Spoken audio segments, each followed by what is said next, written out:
یہ ناصر اسلم راجہ ABN news.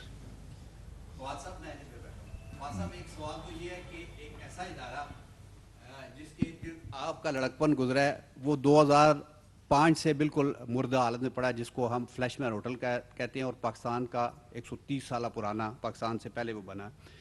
PTDC کے موٹلز اور ہوٹلز کی پرائیویٹائزیشن کے حوالے سے بھی آپ کی کوئی پالیسی ہے؟ ایک بات. دوسرا یہ کہا جاتا ہے کہ ادارے جب بالکل بردہ ہو جاتے ہیں تو تب ان کو آپ اس لسٹ پہ لاتے ہیں جس کو خریدنے والا کوئی نہیں ہوتا. اور کچھ ایسے ادارے بھی ہیں جن کے عرصہ دراز ہوا ہے، پرائیویٹائزیشن ہو گئی ہے، لیکن ان کے پیسے اربوں روپے ابھی حکومت کو نہیں ملے. یہ میرے دو سوال ہیں. سولنگی صاحب آپ سے یہ سوال ہے کہ بہت ساری سیاسی جماعتوں کا یہ کہنا ہے کہ جنوری فروری میں شدید بارش اور برف باری ہوگی، بارش تو نہیں ہوگی. آپ 12 کہہ چکے ہیں کہ اس کا فیصلہ تو الیکشن کمیشن نے کرنا ہے، لیکن کیا آپ اس بات کو سپورٹ کریں گے کہ زیادہ سے زیادہ لوگ اپنا ووٹ کاسٹ کر سکیں؟ اس لیے موسم کا خیال رکھنا بہت ضروری ہے. Thank you. میں پہلے تو ناصر صاحب آپ نے بات کی کہ جی جب مردہ ہو جاتے ہیں، یہاں پہ مردہ کوئی نہیں اٹھانے دے رہا تو زندہ کون اٹھانے دے گا؟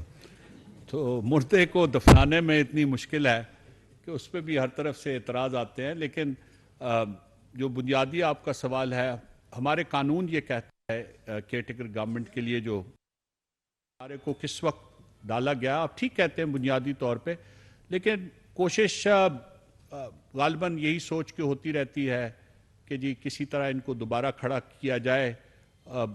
پچھلے 10 سالوں میں میں سمجھتا ہوں بہت سی ایسی کوتاہیاں ہوئی ہیں جب صاف نظر آتا تھا کہ یہ ادارے اب چلنے کے قابل نہیں ہیں، اور نقصانات بھی اتنے بڑھ چکے تھے کہ ان کو برداشت کرنے کی کوئی وجہ نہیں تھی، لیکن وہ برداشت کیے جاتے رہے. اگر اب بھی ہم یہ کام کر لیں تو میرا خیال ہے شاید اسی نقطہ نظر سے دیکھا جانا چاہیے کہ ہم نے مزید نقصانات کا رستہ بند کر دیا. جی وہ PTCL کے جو بقایا جات نہیں ملے ان کی ایک پوری تاریخ ہے، اور میں آن ریکارڈ اور بڑی تسلی سے یہ آپ کو بتا رہا ہوں کہ اس میں قصور ہماری طرف سے بھی ہے.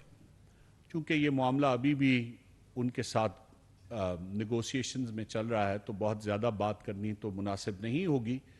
لیکن آپ یہ دیکھیں کہ اگر ہماری طرف سے اس کی فروخت کے وقت ایک لسٹ آف پراپرٹیز ساتھ اٹیچ کی گئی اور یہ طے ہوا کہ انہوں نے جو $1.4 بلین جو ان کا بقایا رہ گیا تھا، طے یہ ہوا کہ جی وہ پراپرٹیز کوئی 3,500 سے زائد پراپرٹیز تھیں، وہ جو ٹرانسفر ہوتی جائیں گی تو وہ باقی جو رقم تھی ان کی $1.4 بلین کی، وہ 9 بائی اینول جو ہے سال میں 2 اقساط میں ان کو ادا کر دیں گے. تو 2006 سے لے کے 2008 تک انہوں نے $400 ملین ادا کر دیے اور ہم نے کچھ پراپرٹیز ٹرانسفر کر دی. لیکن پھر مجھے یہ اچھی طرح یاد ہے کہ 2016 میں جب یہ دوبارہ مسئلہ اٹھا تو پتہ چلا جی کہ کئی پراپرٹیز ایسی ہیں تقریباً 63 کے قریب جو ایگزسٹ ہی نہیں کرتی تھیں اور جو اس لسٹ میں موجود تھیں. اب لازمی بات ہے اس کے بعد وہ پرائس تو کنٹینشس ہو جائے گی. اسی طرح کئی پراپرٹیز ایسی تھیں جو رینٹڈ پراپرٹیز تھیں اور ان کو اونڈ پراپرٹیز کے طور پہ شامل کر دیا گیا. تو رینٹڈ پراپرٹیز کو تو آپ ایسٹ ویلیو میں نہیں لے سکتے. کئی پراپرٹیز ایسی تھیں جن کی صرف استعمال کی اجازت تھی لیکن وہ اون پراپرٹیز میں شامل نہیں تھی، مطلب ان کا ٹائٹل PTCL کے نام نہیں تھا. تو یہ سارا بنیاد ہے اس سارے تنازع کی. آج بھی اس کے اوپر اس بنیادی نیگوسیشن کو ہمیشہ سے فائننس منسٹر لیڈ کرتے ہیں. آج بھی اس کے اوپر بات چیت جاری ہے، اور پچھلی جو میٹنگ ہوئی تھی ایپیکس کمیٹی کی اس میں یہ فیصلہ ہوا تھا کہ جی اس کو باہمی دونوں ملکوں کے درمیان جو ہے جلد از جلد اس کو فائننس منسٹر کی سربراہی میں ایک کمیٹی جس کا میں بھی رکن ہوں اس کو جلد از جلد حل کرنے کی طرف لے کے جائے. مجھے امید ہے کہ ہم کوئی فیئر اور ایکویٹیبل سلوشن کی طرف اس پہ پہنچ جائیں گے. لیکن اس جھگڑے میں ہمارا بھی اتنا ہی ہم قصوروار ہیں جتنے وہ ہیں. اور دوسری چیز یہ ضرور یاد رکھیے کہ اس ادارے کے ابھی بھی میجورٹی شیئرز حکومت پاکستان کے پاس ہیں. سو پاکستان اگر آج 800 ملین ہے تو اس میں سے تقریباً 66% حصہ پاکستان کا بھی ہے. سو اس میں کوئی اتنی گھبرانے والی بات نہیں ہے. پاکستان نے پورا ادارہ نہیں بیچا ہوا، صرف 26% شیئر جو ہے اس کے وہ فروخت کیے تھے اعتصالات کو.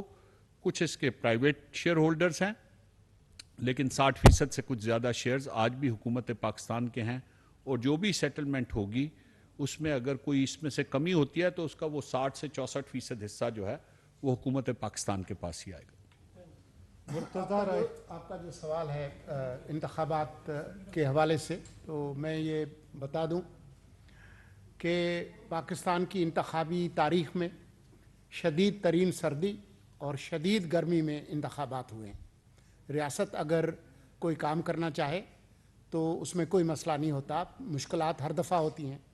آپ کی اطلاع کے لیے پاکستان کے جو پہلے بالغ رائے دہی کے جو انتخابات ہوئے تھے 1970 میں، وہ دسمبر کے مہینے میں ہوئے تھے، اور میری اطلاع کے مطابق دسمبر میں سردی زیادہ ہوتی ہے بمقابلہ جنوری کے آخری ہفتے میں۔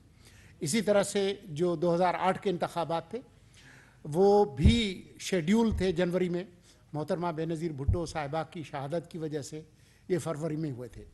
2013 کے انتخابات مئی کے مہینے میں ہوئے تھے، مئی میں اچھی خاصی گرمی پڑتی ہے۔ 2018 کے اس سے زیادہ شدید گرمی میں جولائی میں ہوئے تھے۔ تو ریاست اگر کرنا چاہے تو کوئی رکاوٹ نہیں ہے۔ تو میں نہیں سمجھتا کہ الیکشن کمیشن جنہوں نے یہ کہا ہے کہ جنوری کے آخری ہفتے میں انتخابات ہوں گے، اس کا مطلب ہے کہ ہم ہوں گے، اور اس پورے عمل میں ہماری حکومت کی ذمہ داری ہے کہ ہم تمام وسائل الیکشن کمیشن کو فراہم کریں۔ ناصر صاحب کو اصل میں اس وقت ہاکی بہت کھیلتے تھے تو اب سردی زیادہ لگنی شروع ہوگی، اس وقت نہیں لگتی تھی۔ Thank you very much, sir.